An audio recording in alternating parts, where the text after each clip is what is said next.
Sermão de Santo Antônio aos Peixes, de Padre António Vieira. Lido por Sónia Pedro. Capítulo 3. Este é, peixes, em comum, o natural que em todos vós louvo, e a felicidade de que vos dou o parabém, não sem inveja. Descendo ao particular, infinita matéria fora, se houvera de discorrer pelas virtudes de que o autor da natureza adotou e fez admirável em cada um de vós. De alguns somente farei menção. E o que tem o primeiro lugar entre todos, como tão celebrado na Escritura, é aquele santo peixe de Tobias, a quem o texto sagrado não dá outro nome que de grande, como verdadeiramente o foi nas virtudes interiores, em que só consiste a verdadeira grandeza.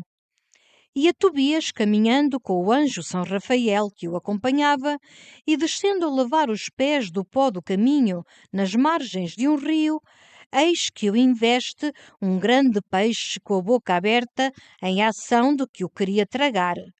Gritou Tobias assombrado, mas o anjo lhe disse que pegasse no peixe pela barbatana e o arrastasse para a terra, que o abrisse e lhe tirasse as entranhas e as guardasse, porque lhe haviam de servir muito. Fê-lo assim Tobias, e perguntando que virtude tinham as entranhas daquele peixe que lhe mandara guardar, respondeu o anjo que o fel era bom para sarar da cegueira e o coração para lançar fora os demónios. Cordis eius particulam si super carbones ponas fumus eius extricat omne genus daemoniorum. Et fel valet ad ungendus oculus in quibus fuerit albugo et sanabuntur. Tobias 6:8. Assim o disse o anjo, e assim o mostrou logo a experiência, porque sendo o pai de Tobias cego, aplicando-lhe o filho aos olhos um pequeno do fel, cobriu inteiramente a vista. E tendo um demónio chamado Asmodeu morto 7 maridos a Sara, casou com ela o mesmo Tobias. E queimado na casa parte do coração, fugiu dali o demónio e nunca mais tornou. De sorte que o fel daquele peixe tirou a cegueira a Tobias, o velho, e lançou os demónios de casa de Tobias, o moço. Um peixe de tão bom coração e de tão proveitoso fel, quem o não louvará muito? Certo que se a este peixe o vestiram de burel e o ataram com uma corda, parecia um retrato marítimo de Santo Antônio. Abria Santo Antônio a boca contra os hereges e enviava-se a eles, levado do fervor e zelo da fé e glória divina. E eles que faziam? Gritavam como Tobias e assombravam-se com aquele homem e cuidavam que os queria comer. Ah, homens, se houvesse um anjo que revelasse qual é o coração desse homem e esse fel que tanto vos amarga, quão proveitoso e quão necessário vos é. Se vós lhe abrisseis esse peito e lhe visseis as entranhas, como é certo que havíeis de achar e conhecer claramente nelas que só 2 coisas pretende de vós e convosco. Uma é alumiar e curar vossas cegueiras, e outra lançar-vos os demónios fora de casa. Pois a quem vos quer tirar as cegueiras, a quem vos quer livrar dos demónios, perseguis vós? Só uma diferença havia entre Santo Antônio e aquele peixe, que o peixe abriu a boca contra quem se lavava, e Santo Antônio abria a sua contra os que não queriam lavar. Ah, moradores do Maranhão, quanto eu vos pudera agora dizer neste caso. Abri estas entranhas, vede este coração. Mas, sim, que me não lembrava. Eu não vos prego a vós, prego aos peixes. Passando dos da Escritura aos da história natural, quem haverá que não louve e admire muito a virtude tão celebrada da rémora? No dia de um santo menor, os peixes menores devem preferir aos outros.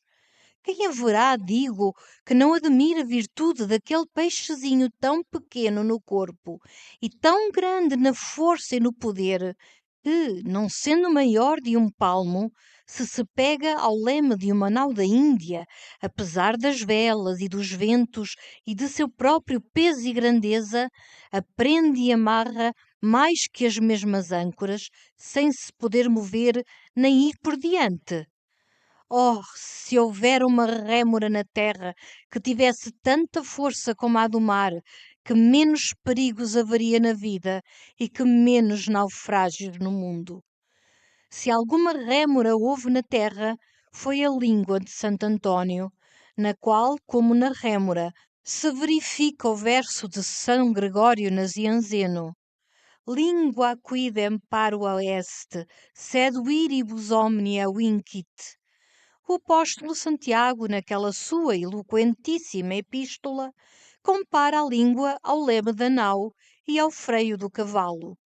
Uma e outra comparação juntas declaram maravilhosamente a virtude da rémora, a qual, pegada ao leme da nau, é freio da nau e leme do leme.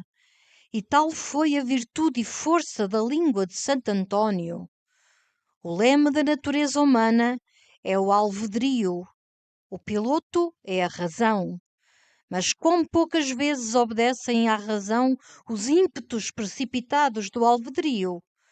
Neste leme, porém, tão desobediente e rebelde, mostrou a língua de António quanta força tinha, como rémora, para domar a fúria das paixões humanas. Quantos, correndo fortuna na nau soberba, com as velas inchadas do vento, e da mesma soberba, que também é vento, se iam desfazer nos baixos, que já rebentavam por proa, se a língua de António, como rémora, não tivesse mão no leme, até que as velas se amainassem, como mandava a razão, e cessasse a tempestade de fora e a de dentro. Quantos embarcados na nau Vingança, com artilharia abocada e os bota-fogos acesos, corriam enfunados a dar-se batalha, onde se queimariam ou deitariam a pique, se a rémora da língua de António lhe não detivesse a fúria, até que, composta a ira e ódio com bandeiras de paz, se salvasse amigavelmente. Quantos, navegando na nau cobiça, sobrecarregada até às gávias e aberta com o peso por todas as costuras, incapaz de fugir nem se defender, dariam nas mãos dos corsários com perda do que levavam e do que iam buscar, se a língua de António os não fizesse parar, como rémora, até que, aliviados da carga injusta, escapassem do perigo e tomassem porto. Quantos, na nau sensualidade, que sempre navega com serração, sem sol de dia, nem estrelas de noite, enganados do canto das sereias e deixando-se levar da corrente, se iriam perder cegamente, ou em Sila, ou em Caríbedes, onde não aparecesse navio nem navegante, se a rémora da língua de António os não contivesse, até que esclarecesse a luz e se pusessem em vista.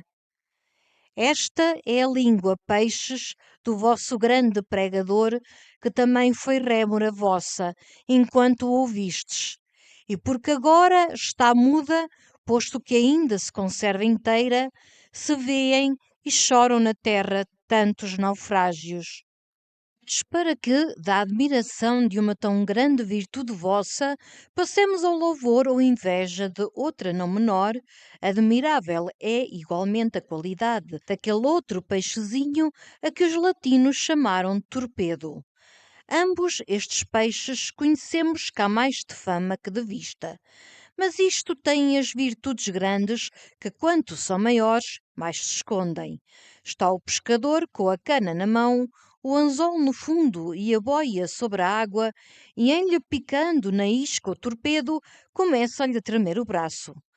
Pode haver maior, mais breve e mais admirável efeito? De maneira que, num momento, passa a virtude do peixezinho da boca ao anzol, do anzol à linha, da linha à cana, e da cana ao braço do pescador. Com muita razão disse que este vosso louvor o havia de referir com inveja. Quem dera aos pescadores do nosso elemento, ou quem lhe puser esta qualidade tremente em tudo que pescam na terra. Muito pescam, mas não me espanto do muito. O que me espanta é que pesquem tanto e que tremam tão pouco. Tanto pescar e tão pouco tremer. Pudesse fazer problema. Onde há mais pescadores e mais modos e traças de pescar, se no mar ou na terra? E é certo que na terra. Não quero discorrer por eles, ainda que fora grande consolação para os peixes. Baste fazer a comparação com a cana, pois é o instrumento do nosso caso. No mar, pescam-se as canas, na terra, pescam as varas. E tanta sorte de varas! Pescam as ginetas, pescam as bengalas, pescam os bastões e até os cetros pescam. E pescam mais que todos, porque pescam cidades e reinos inteiros. Pois é possível que, pescando os homens coisas de tanto peso, lhes não trema a mão e o braço? Se eu pregar aos homens e tiver a língua de Santo António, eu os fizera tremer.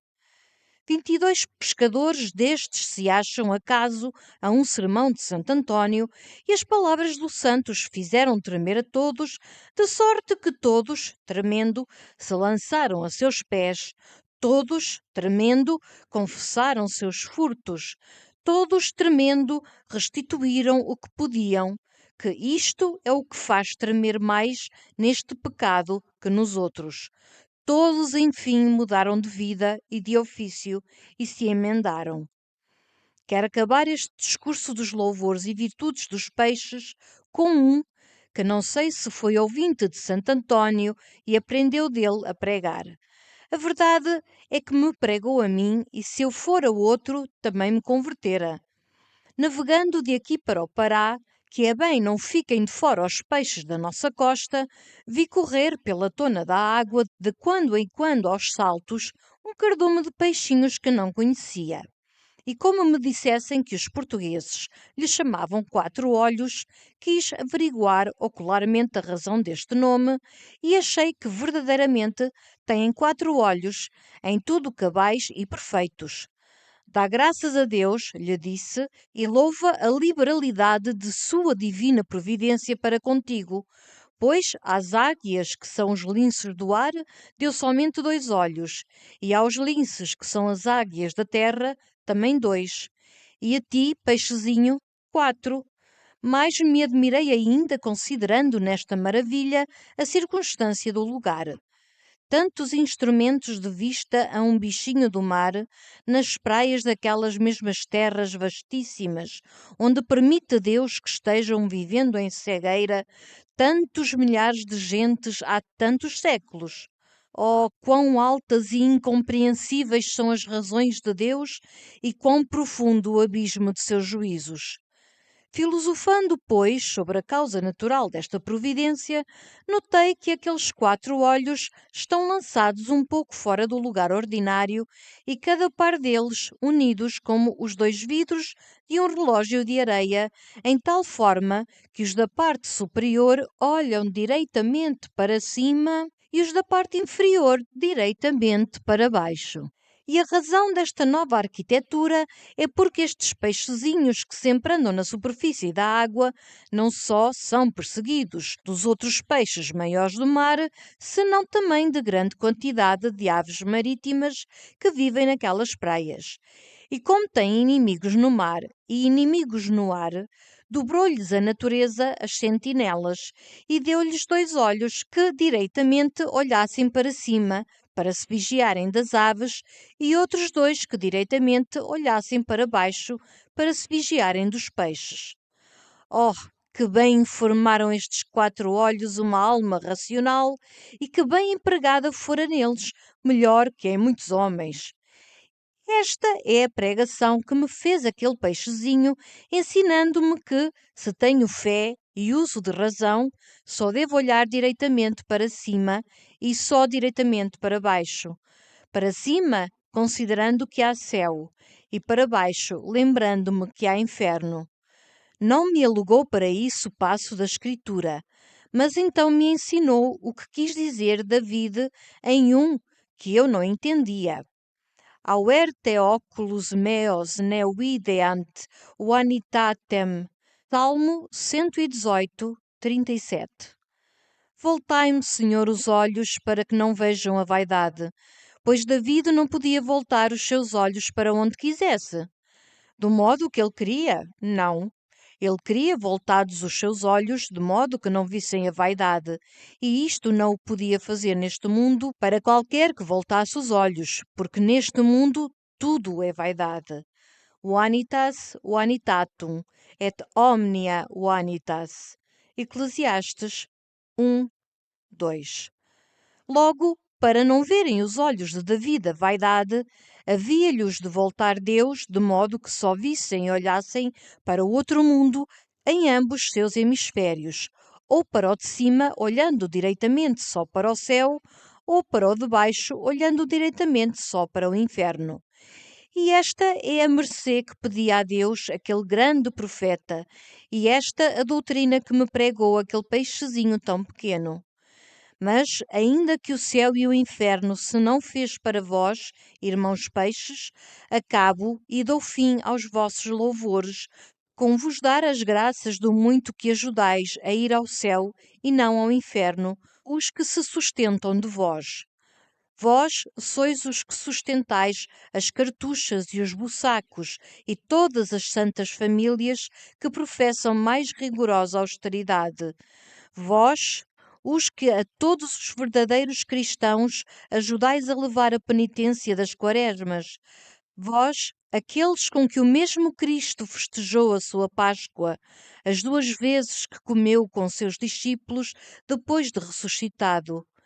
Prezem-se as aves e os animais terrestres de fazer esplêndidos e custosos os banquetes dos ricos, e vós gloriai-vos de ser companheiros do jejum e da abstinência dos justos.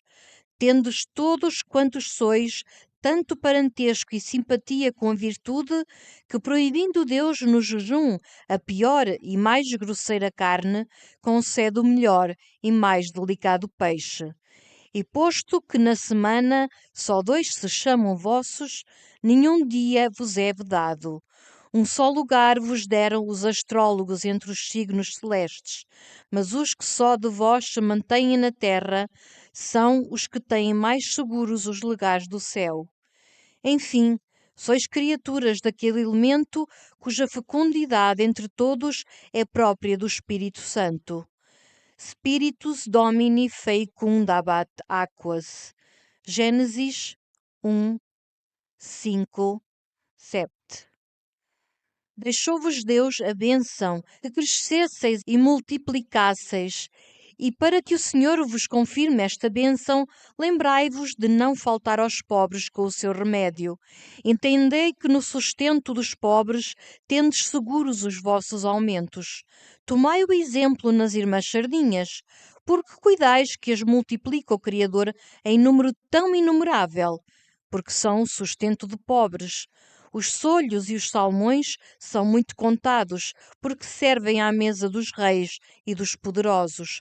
Mas o peixe que sustenta a fome dos pobres de Cristo, o mesmo Cristo o multiplica e aumenta. Aqueles 2 peixes, companheiros dos 5 pães do deserto, multiplicaram tanto que deram de comer a 5.000 homens. Pois, se peixes mortos que sustentam a pobres multiplicam tanto, quanto mais e melhor o farão os vivos. Crescei, peixes, crescei e multiplicai, e Deus vos confirma a sua bênção.